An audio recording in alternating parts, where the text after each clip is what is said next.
Aku mau entuk jamur lur kanggo nguri omah, jamur elot. Jamur elot iku jamur kayu lur sing thukule ning tunggak-tunggak ngono kuwi anggere musim udan ngono kuwi langsung thukul. Tak gawa beli arep tak bothok, tak gawe ke bumbu. Bumbu ki komplit karo ditambahi kunci.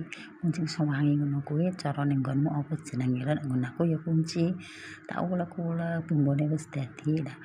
Terus dicemplungke jamur mau sing suwiran. Tak tuthuk-tuthuk lur ki metu banyune. Ngono kuwi nambah wangi, nambah sedep. Tak icipi sedengan terus klopone tak lebokne parutan klopo mau. Klopone rasa tuwa-tuwa lur. Ndak bero rontok enom ngono kuwi tak pincuki. Sasuwene mincuki aku numpang nedandang lur gen rontok panas. Engko sakbare kuwi kan tak tumpakno.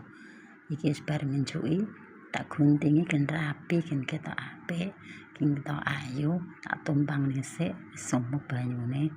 Ademane kabeh kira-kira 10 menit apa 15 terserah lho kudu delok ki hasil